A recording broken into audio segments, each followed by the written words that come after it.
Welcome back, ladies and gentlemen, to the Unstuck movement. I'm your host, Rob Z. These are true testimonies of breakthrough. I bring people on this podcast who have incredible stories to give you an example that breakthrough is possible in your life, personally and professionally. Today, we have a power couple with us. I think for the first time on the podcast, I've had a couple on the show together. Meredith and Craig Bennett are here. And Meredith and Craig, I want to launch things off with a big question. We're talking about marriage today and the power of marriage. You know, you guys say that your marriage is your greatest source of strength. A thriving marriage is the foundation for a thriving life. I couldn't agree more. I'm curious, what would you say? Why is a strong marriage the cheat code for success?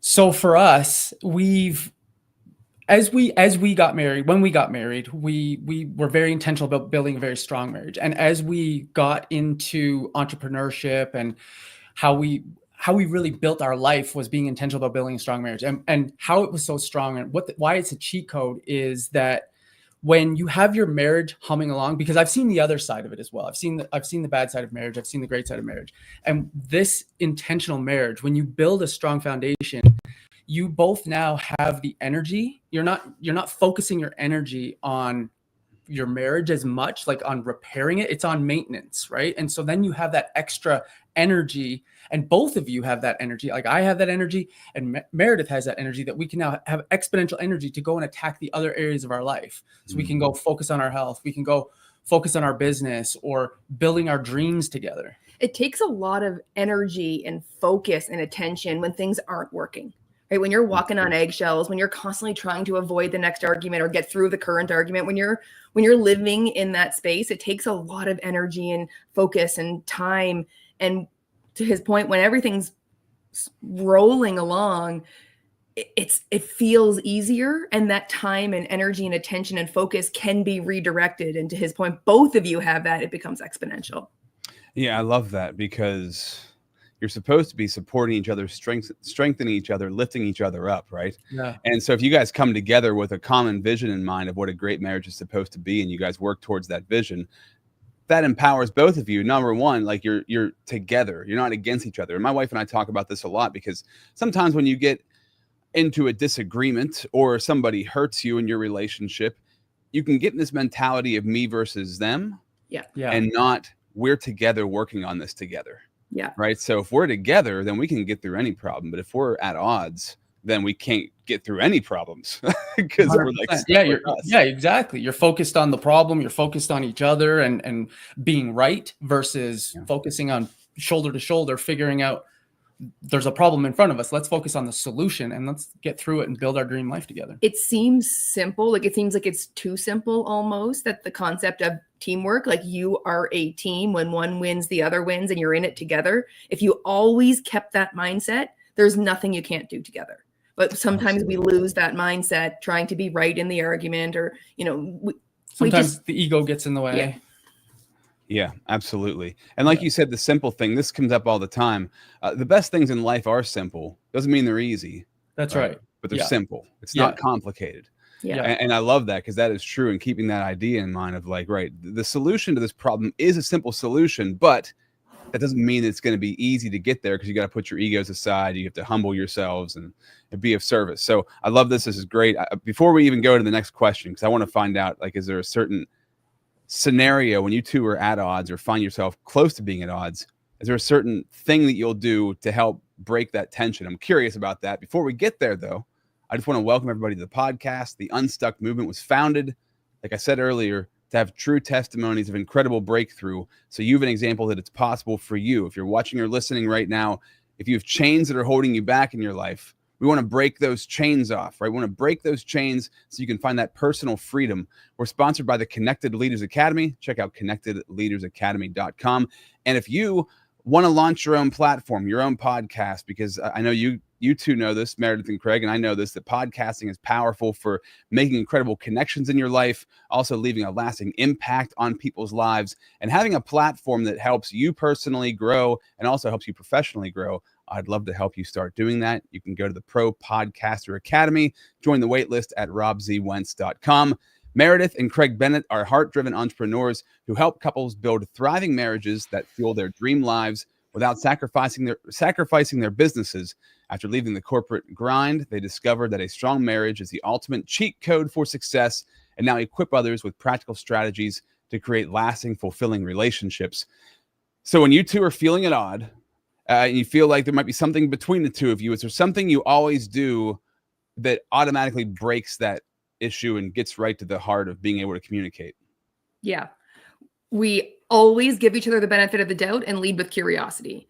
So if I'm feeling a little bit, my feathers have been ruffled, for lack of a better term, my first thought, and it takes some practice to do that, but my first thought is always, we're a team. He is in no way trying to hurt my feelings. So let me ask a question that helps me better understand where he's coming from. So we both always start with assuming positive intent, giving benefit of the doubt, and then asking questions. And then I think the second tool in the arsenal for that is a hug. Always, anytime someone asks for a hug, no matter what's going on, you give a hug. Yeah. No matter what. No question. If you're at odds, if you're, in complete disagreement on something, if someone needs a hug and says, "Can I have a hug?" everything stops and the hug is going down. The hug is going down. And those hugs can be the funniest hugs, can't they? Because the other one person does not really want to give the hug, or you both might not want to. So it can be like a begrudging hug. I'm curious, does it create laughter between the two of you when it's like that? Yeah, sometimes, usually. Yeah. And sometimes you might get funny with it and maybe put your hand down and just give a squeeze, just just to lighten the mood a little bit. Usually, because usually if it's like that, at first it's a little stiff. And then we always say 20-second hugs, because that's when the oxytocin starts flowing and the connection starts to go. Yeah. So the hug eventually softens as you get closer to 20 seconds. And then that's when a little bum squeeze or something lightens the mood. Yeah. But that's actually, I think that's a really important, when people are going in for the hug and it does feel stiff, wait it out, give it at least 20 seconds. Because like she said, that's when the happy hormones kick in, and that's when it'll start to kind of release that tension. Yeah. That's really good.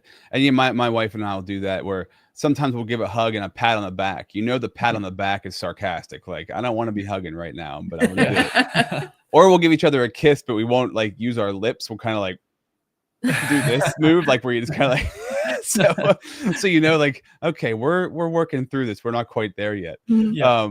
But I love that 20 seconds. I've never heard about that. So a 20-second hug changes the hug. What is the science behind that? I've never heard that. Oxytocin is the hormone that helps you feel connected. It's the sort of love hormone or connection hormone. And it takes 20 seconds of hugging for that to start to be released from your brain. So once you hit the 20-second mark, that's when you'll start to feel the closeness again within the hug. So it takes 20 seconds for that to really start going. So that's why we say, we use it in a lot of different situations, but always when you're hugging, 20 seconds bare minimum. It feels long at first. It takes some getting used to, but that's when the hormones and neurotransmitters start to flow that will make you feel connected to each other. Yeah. And you got to be intentional on a 20-second hug. Yeah. That's not usually, I don't know how many people I've hugged for 20 seconds, right? Probably not many. Yeah. Yeah. It's a long time. It is. It feels like a weird amount of time, especially if you're out at an event and you see someone that you haven't seen in a while and you embrace, and it's no, stay there. Then it gets a little weird. But, yeah. And they hear you counting in their ear. That with the 20-second hug thing though. Yeah. That's good information though. I love that, because that is powerful. And I was going to say, my wife and I, we have a chair, right? So the chair, we say we need to go to the chair, and one of us will say it, usually not both of us. We always know it's going to break things, because the chair, it's like a comfy chair we have with a foot, whatever it's called, a footrest with it. And so we'll lay in the chair, and you're so forced into each other's face that it automatically, whatever's going on comes up, and then we get through it. Within 10 minutes, we're through whatever it is and back on the same page. Yeah, that's awesome. I love that. We also have a friend who him and his wife often say, "I'm sorry for being a turd." And it's really hard to say the word turd and stay mad at someone. So that kind of helps break the tension too. Something like that is really helpful. Yeah, that's a really good one too. Yeah, it's good advice. And I think this this is so important if you're in a relationship, because I don't know how you guys are. I'm curious to find out, but I know for me, like if I don't confront the issue and I kind of like try to just live, and my wife and I both work from home too, which can make it really tense in the house. So if we don't break that early, then it builds over the day. Yeah. And before you know it, you almost can't even talk to the other person because you've built up so much nonsense in your head about what's going on, right? So is that something you two went through? How did you get to this point of knowing the 20-second hug is the answer? What got you to this place? I would say growing up, I'm very conflict averse. I would rather on the surface let something simmer instead of confronting it. Like that's not my default. That's not how I grew up. I grew up sweeping things under the rug and just like eventually getting adjusted to that level of tension and moving on. So he's the one who sort of taught me to let's just figure it out. We're on the same team. Let's not let this get away from us. Let's just figure it out. And if we're feeling pretty stubborn, a walk is also a good tool for us. Sometimes we won't talk for the first half or more of the walk, but just being outside, the fresh air, the like kind of getting the blood pumping, being side by side and not sort of looking into each other's eyeballs, but just kind of being in proximity is enough to sort of let that tension go a little bit, and we can start talking about whatever it is and get ourselves to a better place. It's like, okay, where did the friction start? Like, again, leading with curiosity. Let's help each other understand where we're each coming from so that we can find that seed of agreement and move forward from there. How long have you two been together for? 10 years. Cool. Congratulations on that. Thanks. And so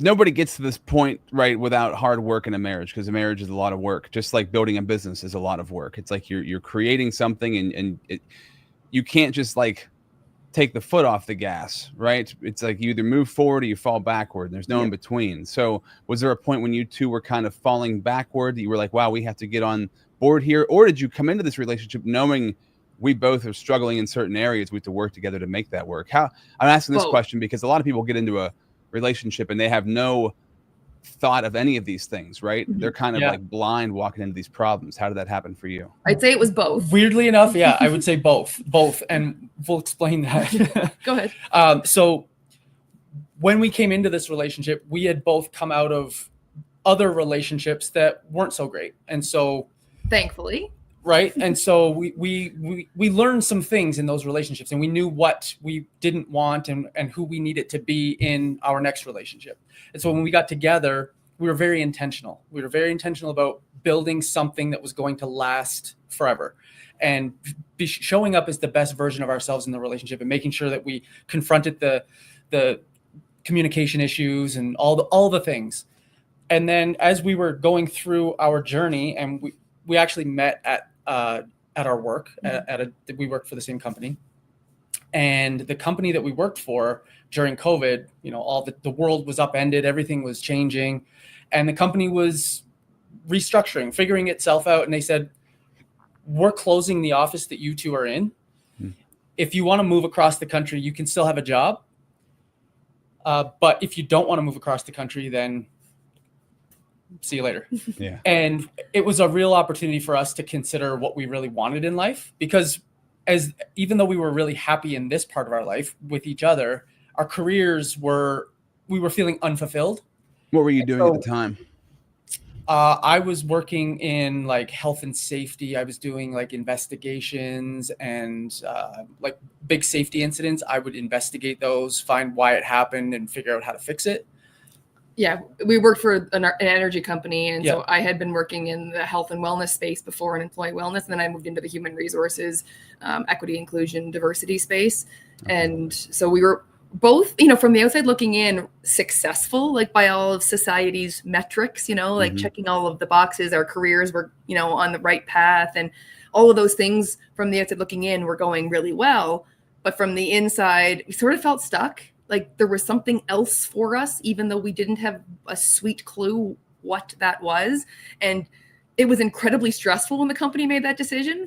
We were a bit like, what the heck are we going to do? Because it was all we'd ever known, the corporate life. And somehow, some way, the decision just felt like the right one to not move, to leave and figure it out on our own, even though we're both pretty type A, like to have a good plan and a good checklist, and we didn't have any sort of plan whatsoever on what we're going to do. It just felt like the right decision to kind of take the leap and bet on ourselves. So we jumped into a business. There was a scarcity in us that we were leaving behind our corporate jobs, and we needed to figure out how we were going to replace that lost income now that we're going off on our own. And so we started a business just because, we had done a little bit of research, and it's real estate, and 90% of millionaires create their wealth in real estate and all these stats. And we're like, okay, well, let's get into real estate.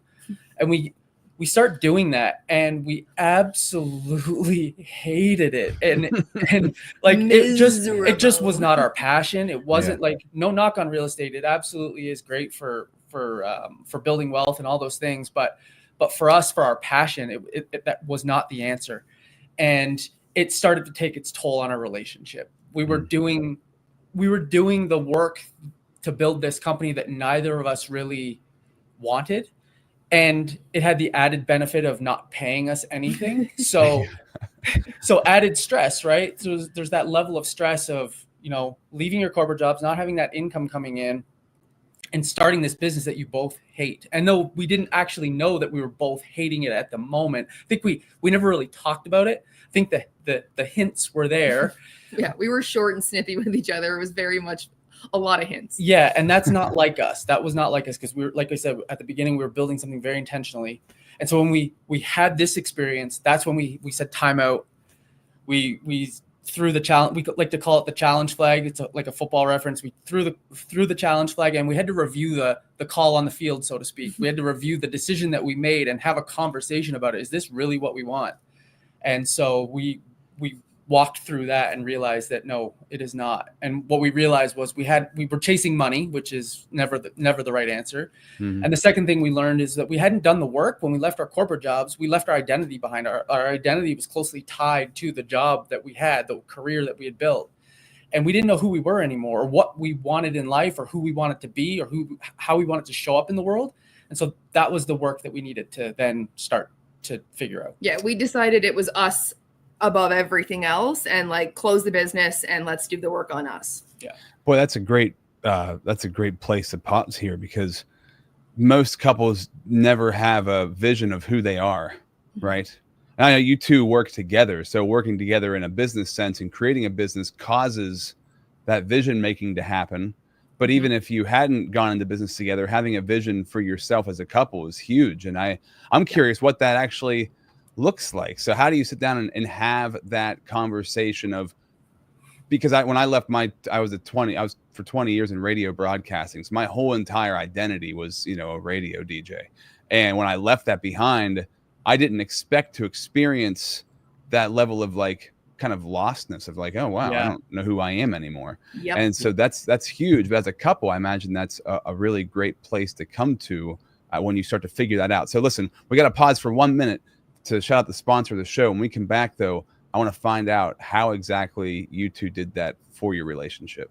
Are you struggling to make consistent, valuable content for yourself? Do you want to have an efficient and effective way to create content that attracts the people that you want to connect with in life, the people you want to build relationships with in business? Do you want to be the go-to authority at what you do, at what you're great at? Would it be helpful for you if you had a platform that connects you to incredible people in your industry? The kind of platform that gets you leads and lands you clients without you having to beat down anybody's door or blow up anybody's inbox. Whether you're already creating content or you're desiring to start and it's something that's been kind of burning inside of you for a while, I urge you and encourage you to check out the Pro Podcaster Academy. Get started right now. Join the waitlist at robzwentz.com.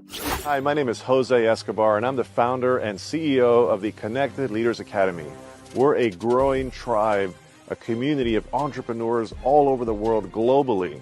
If you're an entrepreneur and you're looking to grow personally and professionally, scale your influence, develop your skill sets, move the needle in your business, more clients, more money, more profit, the bottom line, and of course, grow your circle and your network like never before, join the Connected Leaders Academy today. Check me out on Instagram and on Facebook, the @ JASCO25. We look forward to having you join us. Take care. So I'm loving this conversation so far, Meredith and Craig. And I know talking about like a bulletproof marriage, it sounds like creating that vision for yourselves started to create that bulletproofness in your relationship. What did that look like to create a vision together? Oh, honestly, it was a little bumpy at first. Like when he threw the challenge flag, because he was the one that said, like, listen, we need to sit down and figure this out because this obviously isn't working. And that's when we both realized that we were in fact miserable and had to do something about it.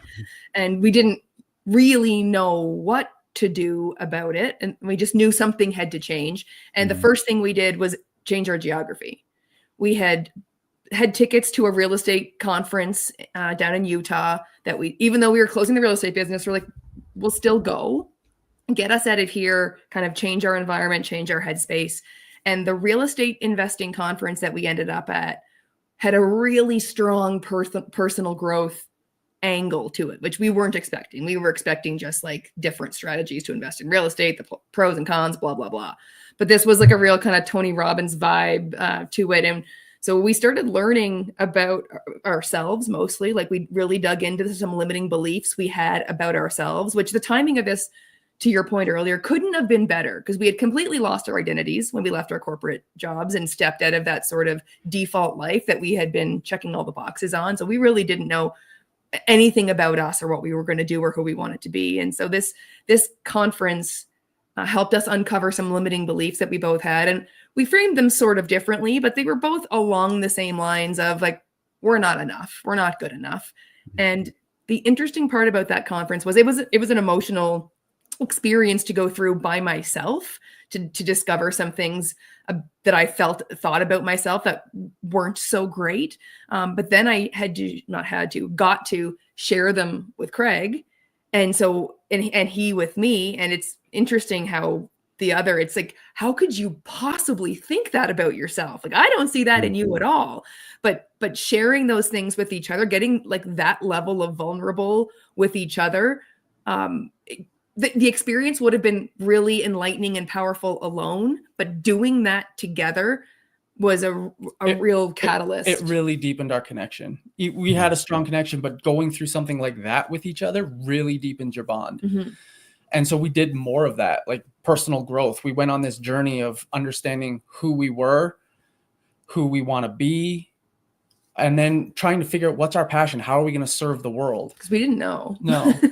And then ultimately part of that was learning about, part of understanding who you are and who you want to be is what does your dream life look like? And so we had to do some exercises around sitting down and really thinking about, where do I want to live? What do I want to do with my free time? What do I want to do with my career, my passion, relationships, my health? What does my health look like? And so we had to do that work individually first because as much as we are a married couple going on this journey together, we are first and foremost individuals, and it's a journey that you take solo, that you decide to join forces with someone else to take. But first and foremost, you're an individual. So individually, we had to do that work. And then once we both did it, then we had to come together and review each other's dreams and align those and like integrate those so that, there's some things that she wants to do on an individual basis. Like she wants to do a triathlon. That's an individual activity. So I'm going to be her support system. I'm going to be there on the sidelines, cheering her on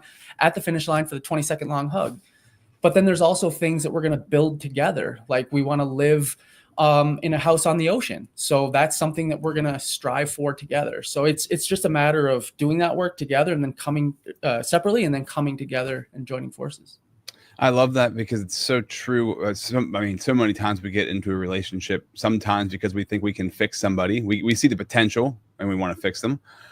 Or we get into a relationship, people get into relationships for financial reasons. Oh, it's better for us to live together so we can save money, whatever, and thinking like, oh, well, wow. Another great one is when you're married and you think, well, we're having some problems. If we have a kid, that'll solve things. It's like these ridiculous concepts that for some reason seem logical. But the only real way to get through this stuff is number one, first, you've got to deal with yourself first. And as you grow, I went through a divorce and then, a separation, divorce, and then got married again. But through that separation and divorce, I spent a lot of time with just me, just working on me. And it was half intentional, half just kind of ended up that way. But I was like just really working on myself. And so that made me a different person. So I showed up differently for new people in my life, which brought new people to me. That's when I met my wife. And if I wouldn't have done that work on me, then I definitely wouldn't have been the person I needed to be to meet her and for us to click. Because the old me, we wouldn't have clicked. You know what I mean? So that personal work is so important. And I think that is great advice, though. To create a bulletproof marriage, you've got to work on you first. Yeah. If you want to have a vision together, you need to first have a vision for you. Yep. 100%. Then you come together and collaborate on that. What do you say to couples who are in a relationship that one of them is always trying to fix the other one? How do you fix that problem?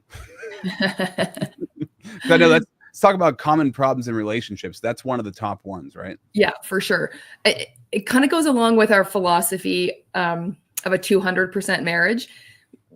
Most of us grow up, like we certainly both grew up believing a good marriage is 50-50.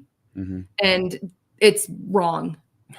Like it's just full flat wrong, because when you're trying to divide 100% up between two people, it creates ambiguity and gray area, which evolves into resentment and defensiveness and scorekeeping. And well, I took out the garbage last time, it's your turn to take it out this time, or whatever the issue is. The only way to have a truly successful relationship is for each person to take 100% responsibility. I am 100% responsible for our marriage. And he is also 100% responsible for our marriage, both in how I show up, well, completely in how I show up. And trying to make that mindset shift when each of you are 100% responsible, that's a 200% mindset. So you're both coming in all in. You're doing what needs to be done, and which certainly takes into account, the garbage and all those things, but also the bigger things, like working on forgiving the other person for things, even if they haven't apologized, working on forgiving yourself for holding on to things. Like there's some really hard work required for any relationship, but especially in a marriage. And you have to be willing to take full responsibility in order to be able to do that. And therefore, trying to fix someone else is not taking full responsibility. You have to work on yourself and how you show up if you want to influence the marriage. Yeah. Counterintuitive the way you've got to go about doing it, but that's the way you have to go about doing it. I think there's also Mel Robbins has a good book called Let Them. And it's just basically around you focus on basically on you, kind of like what Meredith just talked about. But if they're gonna not take out the garbage today, or they're not gonna apologize, let them. And then just take control of and take accountability for what's in your control. Because when you try to fix someone, it's basically telling them that they're not good enough. And so we already have a worthiness problem in this world. Like it's an epidemic. So we want to be each other's supporter. We don't want to make them feel more unworthy. So if maybe we can change the attitude or the mindset around when you're trying to fix someone, you're telling them that they're not good enough. That's actually going to make things worse. They're actually going to spiral down, not up, because I'm not good enough. When we get into that mindset, we self-sabotage. We self-sabotage. Yeah, and then you want to also get payback on your spouse who said that to you, and now it turns into one way or the other. Either you kind of sulk about it and just kind of internally take it, or you project it back onto them too, and now it's a battle back and forth. And you're not teammates anymore. And you're not teammates. And like we get more of what we focus on. So if you focus on the good, like the great things that you appreciate about them, instead of the things that you wish they didn't do and you want to fix, focus on the gratitude, focus on the good things, you get more of the good things. And then the things that you don't like as much, I guess, will be less important because you'll get more of the good stuff. Absolutely. And going back to the beginning, the quote, a thriving marriage is the foundation for a thriving life. Working as a team is such a huge part of that, and knowing that you're working together at all times. Because sometimes you can really lose sight of that, and it does seem like the other person is against you. How do you refocus that on, that's right, we are a team. We're connected together. We have to work towards these problems together, because you can lose sight of that really fast when you're triggered by a situation. I know you said about the hug, but is there anything else where you're like, right, we got to tackle this problem together, not separate? Is there any other strategies for that? Yeah, I think we talk about, just from a conflict resolution perspective, we talk about some rules of always being respectful. Like when you're in a disagreement with someone, and in fact, disagreeing with your partner is a good thing. It's a red flag if you two, and we're super aligned. Like we've done a lot of work. We're very aligned, but we do not agree on everything in the run of a day. It's probably 50-50 really. And disagreement is healthy in a relationship and can bring you closer together when you disagree productively. If you're fighting unfairly, then that's going to drive you further apart. And so there's a few, rules that we use to fight fair, to disagree fairly and productively. And it's things like never, ever, ever, ever name calling. Like literally never, ever, ever is there a good reason to call someone, your spouse, a mean name ever. Mm-hmm. Like I don't know if that I can say it any different, except like never, ever, ever, ever, ever. Raising your voice, yelling at each other. That's very triggering for a lot of people, and it certainly spirals things not in the direction you want to go. Listening to understand versus listening to respond. A lot of times I'm like, yeah, but, and then I'm just waiting for a breath in whatever you're saying so I can get my side in, so you'll see my side, because I don't care about seeing your side. Like you're never going to find agreement if both of you are just waiting for the other person to finish to start talking. And then when you're starting these conversations, always starting this conversation from an I perspective. Like it's never like a you do this, you never do that. You always, like the generalizations of always and never, they don't work either. But starting those conversations from a this is how I'm feeling. Can we talk about how we could maybe do this a little differently so that I'm not feeling so overwhelmed or unappreciated or whatever the case is, like speaking from your own feeling versus pointing blame in that other direction. Those are some of the ways I think. It's basically like leading with curiosity, and then the golden rule, I guess. Like just remember the golden rule. Like just treat others how you want to be treated. If you don't want to be yelled at, don't do it. And so it sounds, again, simple, but it's just having a couple rules and having the conversation ahead of time. Like when we get into a place where we're disagreeing, we're in a disagreement, these are the 5 rules that we're gonna follow, that so that we never get to that place where we're in a high emotional state and then the next person tries to out emotional the other person, and then it stacks and stacks and stacks until you have a blow up. Yeah. So it's really ahead of time having that conversation and having those rules put in place. What really works for us too is we do a good job of keeping our eyes on the big prize. Like we did that dream work together. So it gives us a North Star. Yeah. It gives us something that we're both sort of in the boat rowing towards together. And so when we're having these conversations and having a disagreement, keeping your eye on the bigger prize, like is this argument worth it? Is this a hill I'm willing to die on in our relationship? Is this getting us closer or further from that North Star? Yeah, it's a really good point, because that dream work, it's your North Star. And when you have and I would say have those conversations regularly, like that's a living document. That's not something you do one time and put it away and never look at again. That's something that you're looking at every day, and you're getting inspiration for it. So it keeps you motivated to do the things you need to do. But by doing that, it's front of mind. That North Star is always like the bigger prize. The real reason why you guys are doing all this hard work together is front of mind. So when the little things come up, you understand that, no, we're both on the same team. We're both striving towards that thing. It takes the sting out of some of those other little annoyances that come along. Perspective. It gives perspective. Right. Yeah. I love that. That's such good information.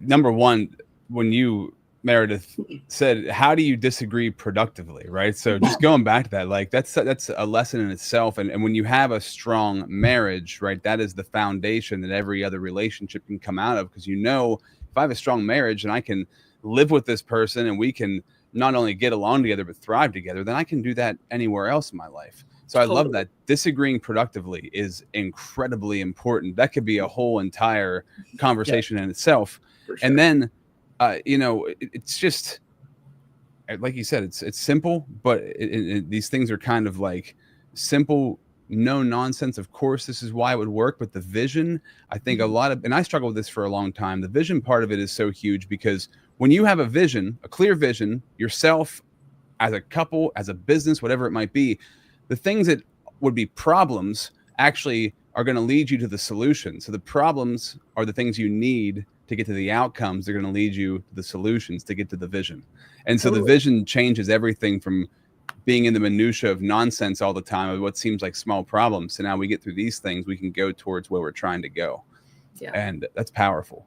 So I want to, on this journey you've been on, I'm curious, what is one of the most unexpected lessons that you've learned during this journey the two of you have been on that has had a big impact? So when we left our corporate jobs and we were jumping into entrepreneurship, I did not consider the impact or the power that personal growth was going to have on what we decide to do in our business. Our business goes as we go. And I never made that connection early on, that when you want to be an entrepreneur, a successful entrepreneur, it's going to take an incredible amount of work, but the work wasn't what I expected. Yes, it's going to take an incredible amount of work in your business. It's also going to take an incredible amount of work on you as a person. You have to grow so much. And I did not consider that or give enough credit to that when we jumped into this. And I think part of that is because it's not the same in the corporate world. Like, you don't have to do that extent of personal growth development on yourself to be successful. Because we were both very successful in our corporate careers with doing almost none, like virtually zilch. And, we were, on that up and up. And it wasn't until we left that your business goes as you are the ceiling for your business. If you want your business to keep growing, you have to keep growing. Otherwise your business can't. And I had no idea. Man, I say that all the time. I just said that yesterday. And like you said, you don't realize how little personal development you need in the corporate world, because you just have to be good at what you're good at. Yeah. Everything else is kind of taken care of because people are doing it. But when it comes down, it's just you. It's like, oh, shoot. Now I got to be good at all these things. Or I've got to be good at, I need to be good at delegating and humbling myself, asking for help, those sorts of things. And so that's where the personal development comes in, because usually we're not good at those sorts of things, being honest with ourselves, stuff like that.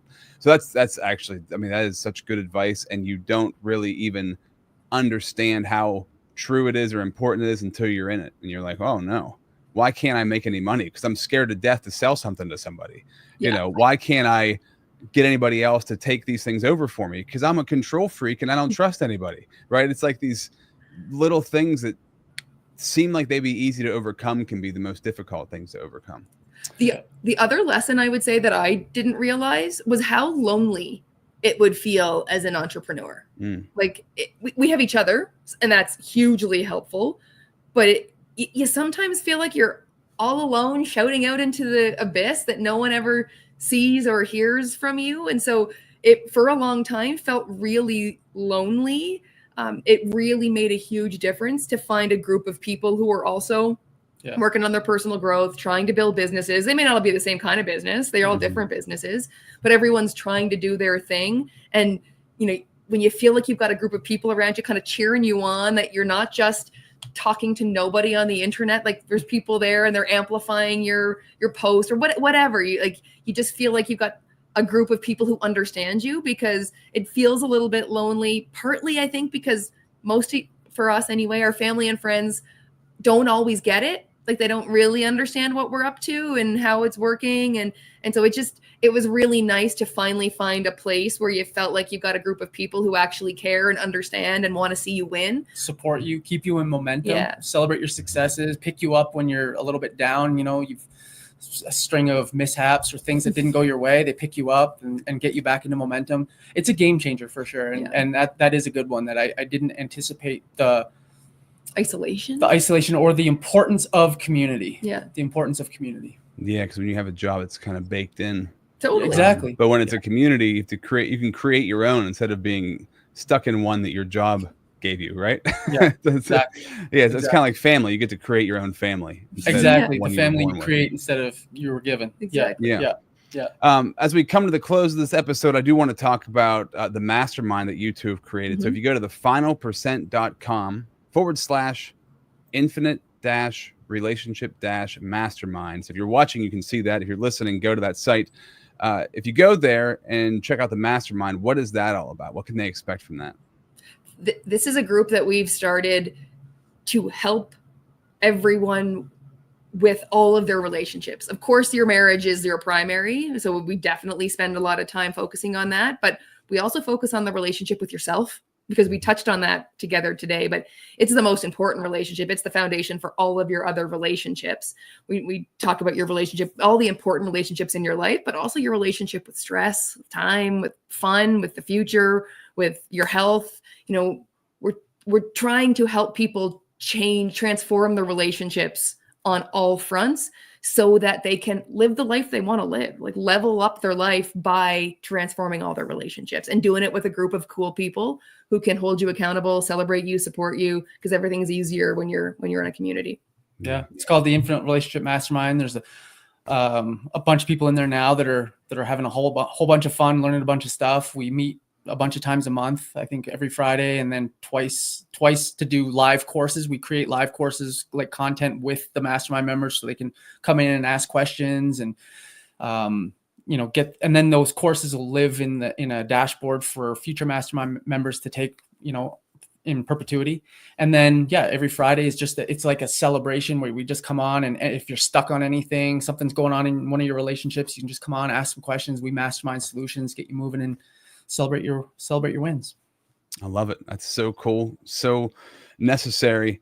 And I guarantee really powerful for relationships. Is that for like individuals and for couples, or is it just for couples? Either or. It's because we focus on all your relationships. Cool. It can be any relationship you want to work on, all of them, in fact. Very individual, cool. couple. That's thefinalpercent.com infinite-relationship-mastermind. Also, as a reminder, if you want to launch your own platform, be the authority in your space, you can join the Pro Podcaster Academy. Join the wait list at robzwentz.com. Meredith, Craig, it's been wonderful having the two of you on. Anything you want to leave the audience with before we sign off? Just know that if there's something going on in your relationship, if you're struggling, it doesn't have to be that way. Because I used to think that was the way it was. Is you just figure it out and you build your relationship. But sometimes we need help. So, and whether that's us or someone else, just get the help you need, because you do not have to stay stuck. There are people out there who want to love on you and help you take your relationships to the next level. Awesome. Thank you so much for the work you've done individually and together as a couple to share this message. This is another incredible testimony of breakthrough. Until next time, this has been the Unstuck Movement.